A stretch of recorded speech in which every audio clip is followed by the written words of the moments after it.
பாருங்க, சாப்பிட சாப்பிட நம்மளுக்கு சாப்பிட்டுட்டே இருக்கலாம் போல இருக்குது. அவ்வளோ ஒரு தித்திப்பா, அவ்வளோ ஒரு சுவையாக இருக்குங்க. Hello friends, welcome to Eswari சமையல். இன்னைக்கு வந்து நம்ம ஈஸ்வரி சமையலில் ஆடி ஸ்பெஷல் பாரம்பரியமான ஒரு ஸ்வீட் ரெசிபி செய்ய போகிறேங்க. அதாவது இது செட்டிநாடு சைட்லாம் கும்மாயம் செய்வாங்க பார்த்தீங்களா, நம்ம அதே மெத்தடில் ஆனால் வேறு மாதிரி நம்ம வந்து செய்ய போகிறோங்க. இது வந்து எங்கள் ஊர் சைட்லையெல்லாம் வந்து பாவாழைக்களி அப்படின்னு சொல்லுவாங்க. அதே வந்து நம்ம ஆடி கும்மாயம், ஆடி ஸ்பெஷலாக வந்து இன்னைக்கு நம்ம செய்ய போகிறோங்க. இந்த ரெசிபி வந்து நம்மளுக்கு கைகள் வலியெல்லாம் குறைச்சி நம்மளுக்கு நல்ல ஒரு ஆரோக்கியத்தை கொடுக்கும். இப்போ வந்து இந்த ரெசிபி எப்படி செய்யலான்ட்டு பார்க்கலாம். இன்னைக்கு வந்து நம்ம செய்ய போகிற ஸ்வீட்டுக்கு வந்து நான் எல்லா அளவுகளும் இந்த கப்பில் தான் எடுத்திருக்கேங்க. இந்த கப்பில் வந்து நான் இப்போ 3/4 கப் வெல்லம் எடுத்திருக்கேன். இந்த வெல்லம் வந்து நல்லா இந்த மாதிரி தட்டி எடுத்திருக்கேங்க. இப்போ இது வந்து இந்த கப்பில் சேர்த்திக்கலாம். இந்த கப்பில் வந்து நம்ம 1 கப் மாவு எடுத்துருக்கோங்க. அதுக்கு வந்துட்டு இதில் 2/4 கப் தண்ணி சேர்த்திக்கலாம்.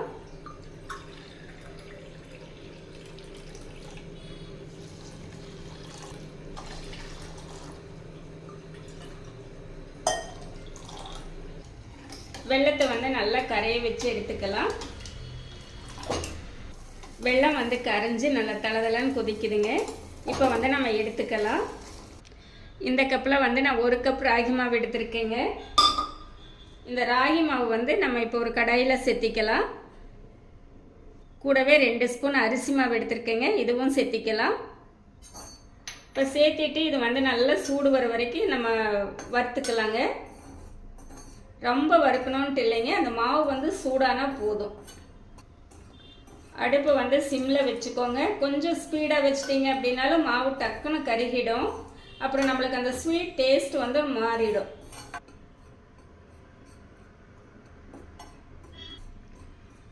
இப்போ மாவு வந்து நல்லா சூடாயிடுச்சுங்க. பார்த்திங்கன்னா இப்படி நல்லா தொட்டோன்னாலே நல்லா சூடாக இருக்குது. இப்போ வந்து நம்ம எடுத்து இந்த மாவு வந்து நல்லா ஆற வச்சுக்கலாம். இப்போ நம்ம வறுத்து வச்ச மாவு வந்து ஒரு கடாயில் சேர்த்திட்டேங்க. நம்ம எந்த பாத்திரத்தில் இந்த ஸ்வீட் செய்கிறோம்லோ அதில் வந்து சேர்த்திக்கலாங்க. கொஞ்சம் அகலமான பாத்திரமாக இருந்ததுன்னா நம்மளுக்கு கலந்து விடுறதுக்கும் நல்லாயிருக்கும். வெள்ளத்தை வந்து வடிகட்டி வச்சுருந்தோம். இது வந்து நல்லா ஆறிடுச்சு. இப்போ இந்த வெள்ளை தண்ணியை கொஞ்சம் கொஞ்சமாக சேர்த்து இந்த மாவு வந்து நல்லா கலந்துக்கலாம்.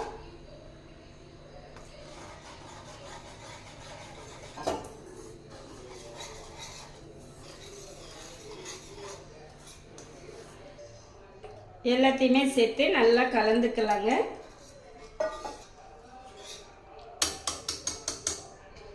இப்போ ஒரு கடாய் வச்சுருக்கோங்க. 1 ஸ்பூன் நெய் சேர்த்துக்கலாம். ஒரு 4 ஸ்பூன் தேங்காய் துருவல் வந்து துருவி வச்சுருக்கேங்க. இதை வந்து நம்ம வறுத்துக்கலாம். அந்த ஈரப்பதம் போகிற வரைக்கும் நல்லா நம்ம வதக்கிக்கலாங்க. இப்போ நெய்யில் வந்து நல்லா இந்த தேங்காய் பூவை வறுத்துட்டோங்க, எடுத்துக்கலாம். இப்போ நம்ம கலக்கி வச்சுருக்கிற மாவு வந்து எடுத்து அடுப்பில் வச்சுட்டோங்க. இது வந்து நல்லா கலந்து விட்டுக்கலாம். அடுப்பை வந்து மீடியத்துக்கு கொஞ்சம் குறைவாகவே வச்சுக்கோங்க. பார்த்தீங்க அப்படின்னா அப்படியே கெட்டி ஆகிட்டே வருது பார்த்தீங்களா. இந்த டைமில் நல்லா கலந்து விடணும்.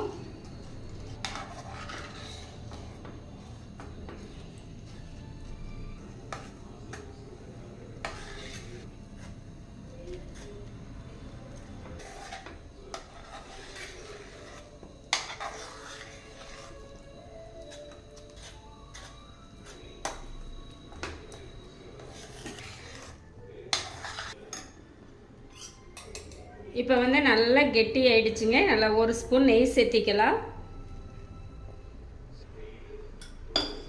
சேர்த்திட்டு கலந்துக்கலாங்க.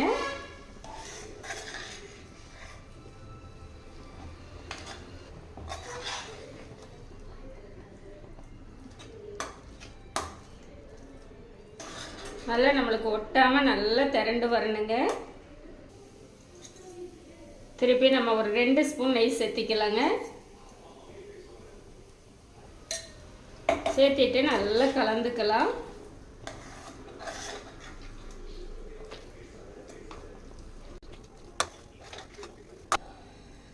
நம்மளுக்கு கொஞ்சம் கெட்டியாக இருக்கிற மாதிரி இருக்குதுங்க. ஒரு 2 ஸ்பூன் அளவு தண்ணி வந்து கொதிக்க வச்சு எடுத்து வச்சுருக்கேன். இதை சேர்த்திக்கலாம்.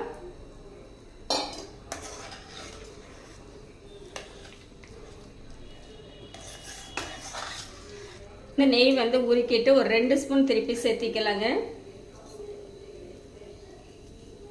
நீங்கள் நெய் வேண்டான்னு நினச்சிங்க அப்படின்னா பாதி நெய் சேர்த்திட்டு பாதி வந்து நல்லெண்ணெய் கூட சேர்த்திக்கலாங்க. நெய்யில் வறுத்து வச்சுருக்கிற தேங்காய் பூ வந்து சேர்த்திக்கலாம். ஒரு 1/4 ஸ்பூன் ஏலக்காய் தூள் இப்போ சேர்த்திட்டு இது நல்லா மிக்ஸ் பண்ணிக்கலாங்க. நம்மளுக்கு ஒட்டாமல் நல்லா சுருண்டு வரணும்.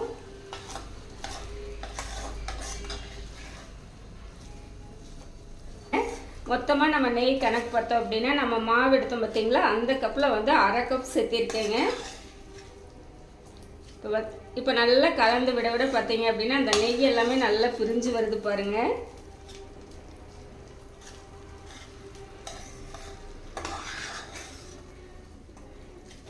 ராகி மாவு வச்சு அந்த மாதிரி செஞ்சுருக்கோம். இது வந்து எங்கள் ஊர் சைடு வந்து பாவாழைன்னு சொல்லுவாங்க.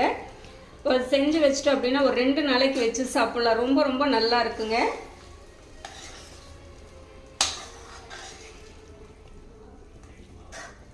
பார்த்தீங்கன்னா இப்போ நம்மளுக்கு ரெடி ஆகிடுச்சு. இப்போ இது வந்து நம்ம எடுத்து வைக்கும்போது இன்னும் கொஞ்சம் கெட்டியாகும். சரிங்களா? இப்போ இது வந்து நம்மளுக்கு கரெக்டான பக்குவம். நல்லா ஒட்டாமல் வருது. அந்த விட்ட நெய்யெல்லாம் கொஞ்சம் பிரிஞ்சு வருது பார்த்தீங்களா? இதுதான் நம்மளுக்கு பக்குவம். இப்போ வந்து நம்ம எடுத்துக்கலாங்க. நம்ம ராகி பாவாழைக்களி வந்து உடம்புக்கு அவ்வளோ சூப்பராக இருக்குங்க.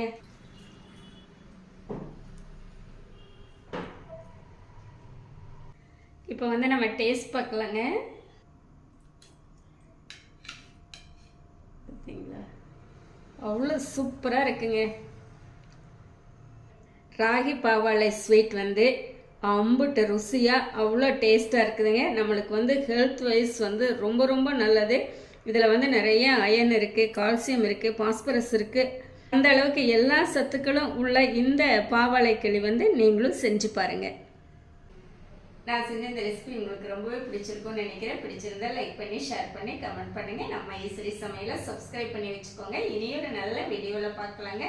By by.